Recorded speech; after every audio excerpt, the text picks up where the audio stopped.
Magandang araw nga po pala sa lahat. Ako nga po pala si Binibining Princess Rilyn Manalon. Ako ang magpapatuloy sa pag-uulat ni Binibining Vicentino. So ngayon, nandito na tayo sa ikalimang kasangkapan. Ito ay ang kompas. So ginagamit ang kompas sa paggawa ng mga bilog at arko. Kailangang lagi matulis ang dulong may lapis ng kompas. So ang kompas, ito ay isang kasangkapan na ginagamit sa geometry na gamit sa pagguhit ng mga bilog at mga arko sa papel.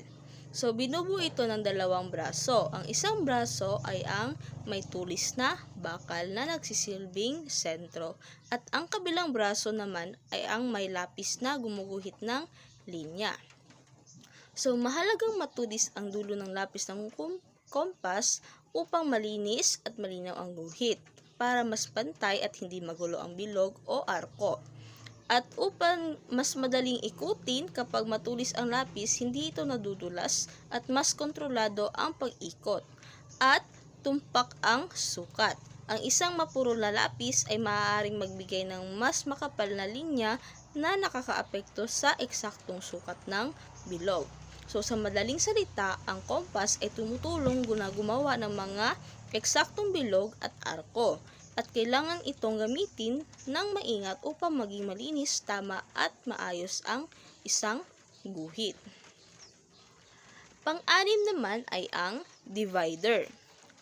Ginagamit sa paghahati-hati ng linya at sa paglilipat ng mga sukat. Hindi katulad ng kompas na may lapis ang isang dulo. Tila karayom ang tulis ng magkabilang dulo ng divider. Ang divider ay isang kasangkapan sa drawing at geometry na may dalawang matutulis na dulo na parang dalawang karayom. Dahil pareho ang tulis ng magkabilang braso, hindi ito ginagamit sa pangguhit. Ito ay para sa pagsukat at paghahati ng linya. So narito kung paano ito ginagamit. Una, ang paghahati ng linya. Dito inilalapat ang mga tulis ng divider sa isang linya upang hatiin ito sa pantay-pantay na bahagi. Dahil pantay ang distansya ng dalawang tulis, mas madaling makita at markahan ang eksaktong hati. Pangalawa ay ang paglilipat ng sukat. Maaari mong kunin ang isang sukat mula sa ruler o isa pang bahagi ng drawing. Tapos, ililipat ito sa ibang lugar na hindi nagbabago ang distansya. Kapag nais mong ulitin ang parehong haba ng maraming beses, ang divider ay mas mabilis at mas eksakto.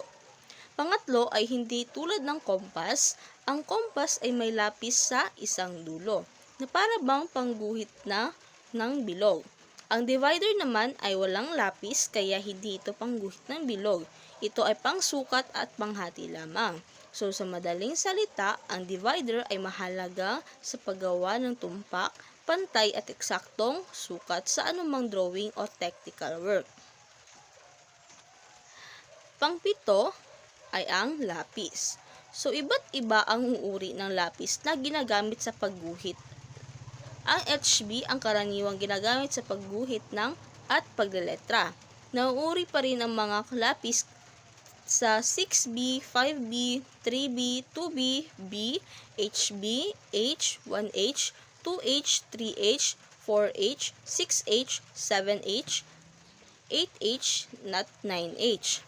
Ang lapis ay may iba't ibang uri, depende sa tigas o lambot ng kanyang graphite. So, ang HB ang pangkaraniwang ginagamit sa pagguhit at pagleletra dahil tama lang ang tigas at linaw ng guhit. Ang mga lapis na may B tulad ng 6B, 5B at 3B ay malambot at nagbibigay ng madilim na linya. Habang ang mga may H tulad ng 2H, 4H, 6H ay matitigas at nagbibigay ng manipis na linya. Ginagamit ang iba't ibang uri ng lapis para makagawa ng tamang linya sa pagguhit.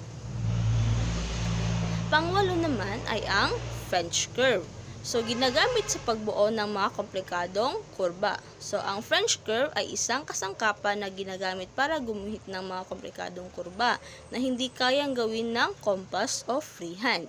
Ito ay may iba't ibang hugis ng kurba na maaaring sundan upang maging malinis at eksakto ang guhit.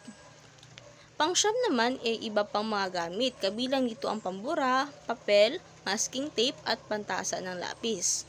So, ang iba pang mga gamit ay kinabibilangan nito, ang pambura, papel, masking tape at pantasa.